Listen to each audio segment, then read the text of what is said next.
committee जो इजलास घुराए थो तव्हां खां सलाह वठूं थो इंशाअल्लाह ताला उन ते फ़ैसिला बि काफ़ी साईं इंटरव्यू उन्हनि जा थी विया ऐं रेप्यूटेशन हिकिड़ी शइ लाज़मी तव्हांखे ॿ शयूं चवंदुसि त तव्हां तक़रीबन जेके दोस्त वेठा आहियो इहे पेटेलनि जा पुराणा उहिदेदार आहियो काफ़ी अर्सो तव्हां उहिदनि ते रहिया आहियो तंज़ीमनि में कॾहिं बि अहिड़ी का तारीख़ कोन्हे त जेका हिकिड़ो दफ़ो हली हुजे ऐं पाण बेनिफिट उन्हनि जा वठी छॾिया हुजनि टाइम स्केल जी तारीख़ आहे तव्हां सभिनी दोस्तनि जे अॻियां आहे उहा साईं रफ़ीक केतिरा साल उहा तारीख़ हलाई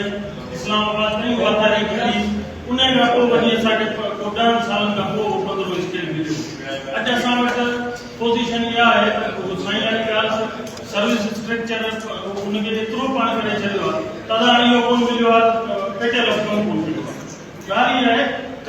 असां में बि कोताहियूं हुयूं कुझु ग़लतियूं असां खां बि थियूं अहिड़ी ॻाल्हि कोन्हे त असीं चवंदासीं पूरा जेके शयूं आहिनि पर असां अॼु ॾींहं ताईं हिन मर्कज़ी कैबिनेट जेके बि फ़ैसिला कया आहिनि मूंखे कोन थो लॻे त उन्हनि सभिनी फ़ैसिलनि मां सवाइ हिकिड़ो फ़ैसिलो जेको ठाह आहे हींअर आउं चओ था उन खां अलावा कंहिं फ़ैसिले ते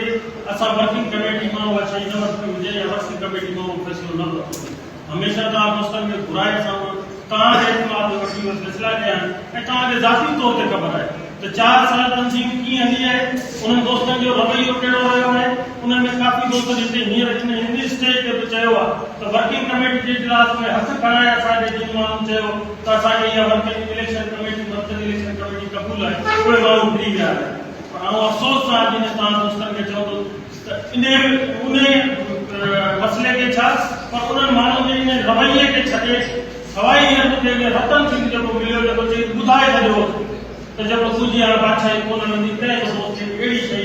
रूबरू न कई आहे आउं चवां थो जेकॾहिं असीं ॻाल्हि कयूं त असां त तव्हां दोस्तनि जी तरक़ी आहे बिल्कुलु असीं ॿुधण लाइ तयारु आहियूं असां इन शइ जा अहिड़ा पढ़ियल आहियूं हाजी नाज़र वटि त सॼो ॾींहुं वेठा असां तनक़ीद कयो कुझु कोन्हे उन ते इस्लाह थींदी इंशाअल्लाह ताला जेकॾहिं उहा असां में उहा कोताही हूंदी पर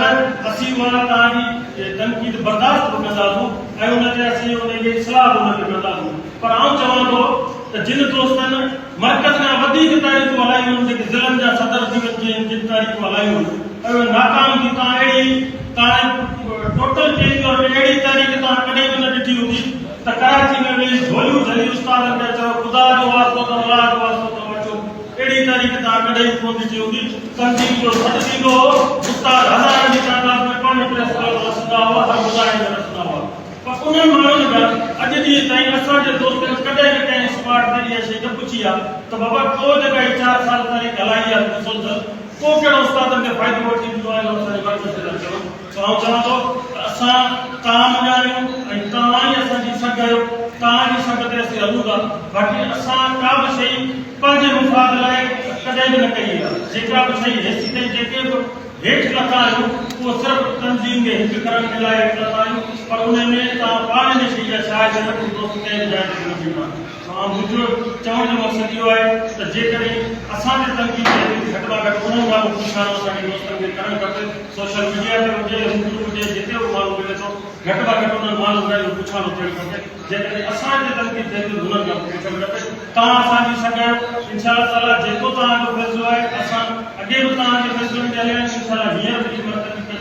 तव्हांजे फ़ैसिलनि ते हलंदी बाक़ी रही ॻाल्हि कंहिं ॻाल्हि ते उन्हनि ते असीं मुसलसल उन्हनि ते सोशल मीडिया ते आहियूं ऐं उनजे ख़िलाफ़ आहियूं इंशाअल्लाह ताला जेकॾहिं मर्कज़ी पॉलिसी तव्हां दोस्त गॾिजी ठाहियो था त को तहरीक हले थी पेटेलनि जे तरफ़ां इंशाअल्लाह ताला पाण सभु गॾु ईंदासीं इन मामले खे अॻु बढ़ाईंदासीं महिरबानी तव्हां दोस्तनि जी महिरबानी साईं